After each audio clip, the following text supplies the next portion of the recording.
Dan sehari sebelumnya ada momen pertemuan penting antara Ketua Umum PDI Perjuangan Megawati Soekarno Putri dan Presiden Jokowi di Istana Merdeka.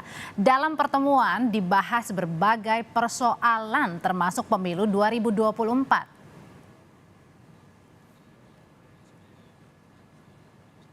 Membahas soal pertemuan Ketua Umum PDI Perjuangan dengan Presiden Jokowi, saat ini kami sudah bersama dengan Ketua DPP PDI Perjuangan Nusirwan Sujono dan Direktur Eksekutif Carta Politika Yunarto Wijaya. Selamat petang Bapak-Bapak.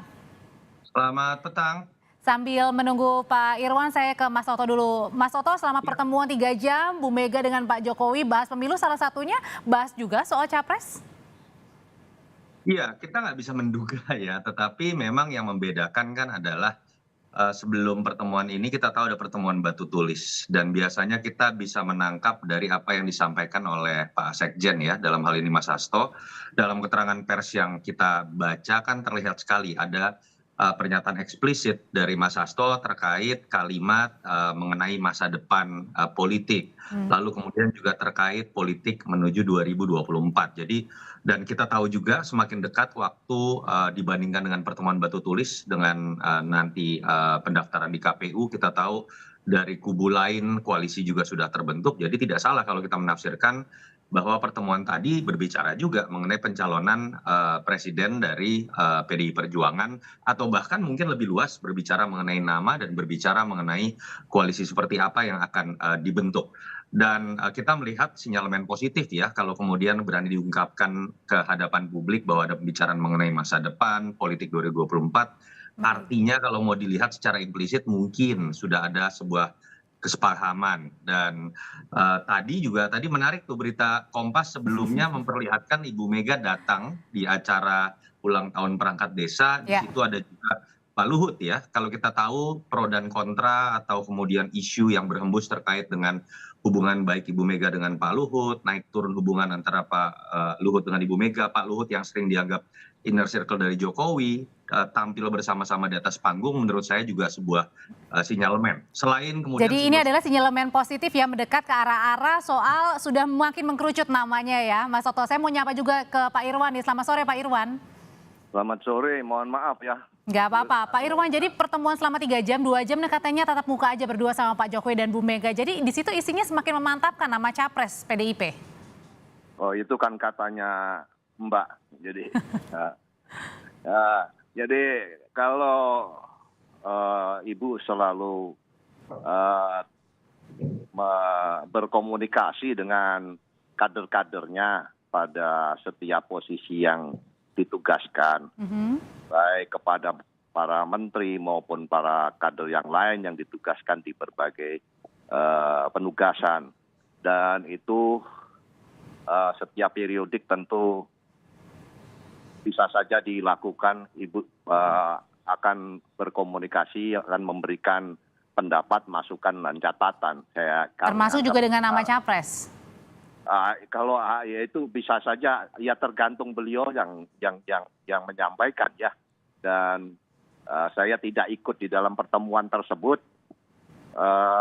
Tentu itu akan semua hal yang beberapa waktu ini berkembang. Tentu Ibu mengikuti perkembangan tersebut. Karena kan gini Pak Irwan, tidak dikaitkan antara belakangan yang peristiwa politik terjadi seperti Pak Jokowi bertemu juga dengan Pak Prabowo dan juga bersama Ganjar, Bu Puan juga bertemu dengan Pak Rudi. Ya tentu bahwa semua bisa saja perkembangan terakhir ini menjadi hal-hal yang dibahas oleh beliau. Karena sejak pertemuan terakhir hingga saat kemarin tampaknya sudah saatnya untuk memberikan beberapa catatan, masukan kepada Pak Jokowi, mungkin demikian, dan itu wajar saja dilakukan oleh dalam pertemuan kemarin. Nah, Mas Toto, rasanya kalau misalnya kemarin bertemu antara Bu Mega dan Pak Jokowi, masing-masing bahas jagoannya nggak sih? Pak Jokowi menjago siapa, Bu Mega menjagokan siapa? Iya, selama ini kan menjadi menarik, bagaimana publik menduga apa sih yang kemudian menjadi, derajat hubungan politik antara Ibu Mega dengan Pak Jokowi dalam konteks 2024. Ada asumsi bahwa seakan-akan pandangan politik dan pilihan politik terhadap capresnya berbeda. Tapi, saya pikir itu semua kan asumsi ya, ketika misalnya ada yang mengasumsikan Ibu Mega pasti memilih anaknya, kita tahu juga, Mhm. pendekatannya emosional dan kita tahu juga itu misalnya bisa terbantahkan 2014, Ibu Mega bahkan mengalahkan dirinya sendiri misalnya. Kalau ada yang mengatakan, Pak Jokowi sudah pasti memilih Ganjar juga saya pikir kan masih, spekulasi karena ada endorsement juga dilakukan terhadap Pak Prabowo misalnya. Walaupun memang harus diakui endorsement terhadap Ganjar juga cukup kuat dan beberapa kali secara eksplisit dilontarkan oleh Pak Jokowi. Dan saya pikir terlepas dua-duanya punya jagoan yang bisa saja sama ataupun berbeda, tapi sepertinya keduanya menyadari bahwa kalau targetnya adalah kemenangan untuk bisa meneruskan legasi yang telah dibangun oleh Pak Jokowi, tadi di acara perangkat desa juga dipuji oleh Ibu Mega, saya pikir mereka menyadari bahwa dua kekuatan besar ini, satu sebagai presiden yang kebetulan adalah kader PDI Perjuangan juga, dan Ibu Mega sebagai ketua umum yang menyadari juga kekuatan kadernya sebagai kekuatan politik bernama Jokowi juga akan sangat berpengaruh. Mereka sepertinya menyadari bahwa mereka harus satu skenario untuk bisa memenangkan pertarungan 2024. Dan saya pikir minimal ini membantah spekulasi pasca hari ulang tahun PDI Perjuangan yang mengatakan ada keretakan, ada Oke. perbedaan pandangan. Saya meyakini bahwa ujungnya mereka akan ada dalam satu skenario besar Berarti bersama-sama memenangkan calonnya. berarti dalam kalimat sederhana yang diangkopkan oleh Mas Toto adalah ada peran besar ya Pak Jokowi untuk memilih nanti bersama dengan Bu Mega capres dari PDIP. Betul begitu, Pak Irfan? Mau tidak mau, narasi Ya, besarnya itu kan, berbicara mengenai melanjutkan legasi yang sudah dibangun oleh kader PDI Perjuangan yang menjadi presiden. Walaupun Pak Jokowi tidak punya hak apapun dalam konteks keputusan Kongres menentukan calon presiden, pasti dia akan menjadi pihak pertama yang akan dimintai masukan untuk kemudian Oke, saya memilih seorang tanyakan calon presiden. ke Pak Irwan. eh, ya, benar apa yang disampaikan oleh Mas Yunarto bahwa tentu pertama Pak Jokowi sangat memahami apa yang menjadi eh, di samping sebagai presiden, beliau pun paham betul tentang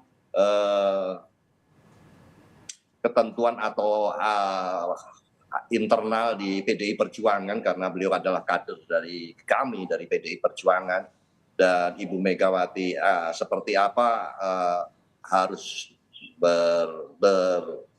berkomunikasi, maka saya melihat bahwa tentu hal tersebut sudah sama-sama dipahami oleh Pak Jokowi. Apakah itu membahas soal kenegaraan, kebangsaan, dan perkembangan politik terkini, tentu Ibu Megawati sudah mengikuti perkembangan tersebut dan tentu itu menjadi Oke. bahasan utama di dalam pertemuan kemarin. Dan artinya harus satu suara juga ya antara Bu Mega dengan Pak Jokowi dan ini semakin mendekatkan untuk pengumuman capres PDIP, Mas Toto yang ditunggu-tunggu. Ya kita berharap seperti itu ya. Apa yang kita lihat sekarang ini kan adalah sebuah upaya saling menunggu di antara kubu-kubu yang disebut akan membentuk koalisi. Tidak ada satupun yang sudah memberikan kepastian sampai kemudian pendaftaran KPU nanti. Tapi kita tahu juga bagaimana mereka mendeklarasikan pasangan juga masih akan terganjal dengan menunggu kartu lawan dibuka.